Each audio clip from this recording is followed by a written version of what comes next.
medicina legal, é divertido. Isso é de investigação?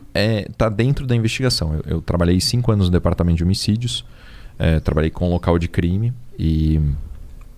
Então, assim, você, né, uma pessoa foi morta, você chega lá e você precisa analisar o local, descobrir o que aconteceu, qual foi a arma que foi utilizada, quais são as lesões que aquela pessoa sofreu, né? Então a gente estuda tudo isso dentro de medicina legal. Toxicologia, traumatologia, asfixiologia, sexologia, tudo dentro da medicina legal. Entendi. É um misto de investigação com medicina, com direito. Ô, louco. Então, dá um exemplo. Por exemplo, rolou um crime, sei lá.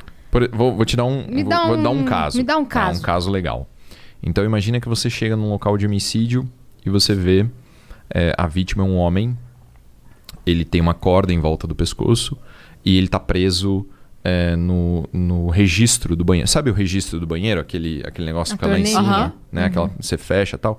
Então, aquilo normalmente é uma estrutura bem forte, às vezes as pessoas usam para se matar. Coloca lá a cordinha e tal e ele está lá naquela posição. Aí você chega lá e você começa a ler o corpo.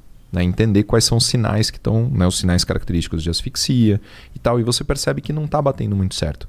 Porque, por exemplo, os livores cadavéricos, né, hoje, você, a Cris, a gente tem mais ou menos 6 litros de sangue circulando no corpo.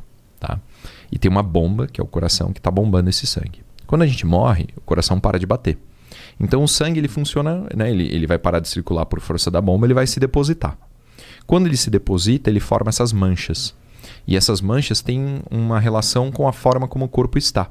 Então, a gente chega no local e a gente vê que as manchas, né, as hipóstases, não são compatíveis com a posição do cadáver.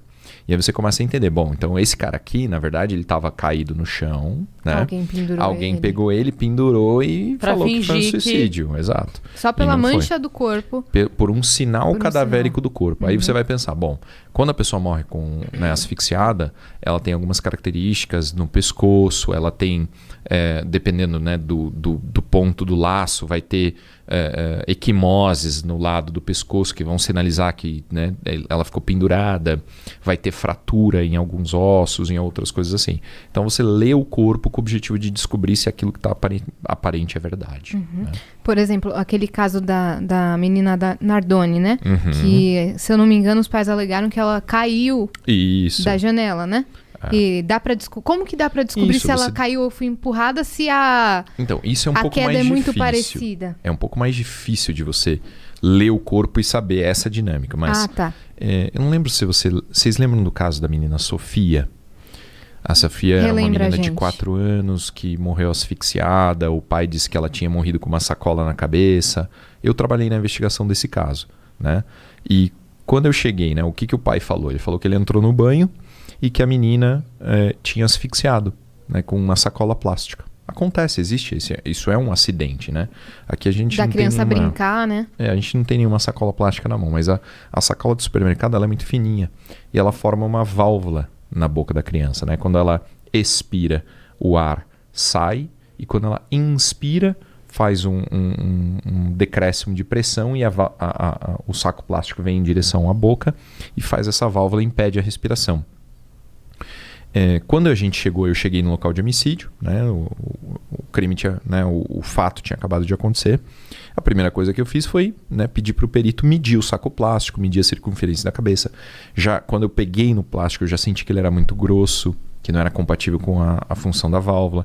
A gente já começa a trabalhar esse caso, a gente levou eles para a delegacia, ouviu todo mundo, acompanhei a necrópsia, depois a gente... né, na necrópsia, o que a gente percebeu? A menina tinha o tímpano perfurado. Então, perfuração de tímpano não tem nenhuma relação com asfixia no saco plástico. Né? Então, o que a gente descobriu? Ela tinha uma colônia de bactérias dentro do pulmão que era compatível com o estômago. Então, quer dizer, como que o vômito foi parar dentro do pulmão numa asfixia? Não é característico, entende? Ela tinha... Caralho, que maluquice. Exato. E daí o que né? Até hoje o pai ele nunca confessou, né? A minha teoria, analisando o que aconteceu, é que... Ele tá preso? A menina... Ele ficou preso muito tempo, mas ele, né, acabou sendo solto por um determinado tribunal.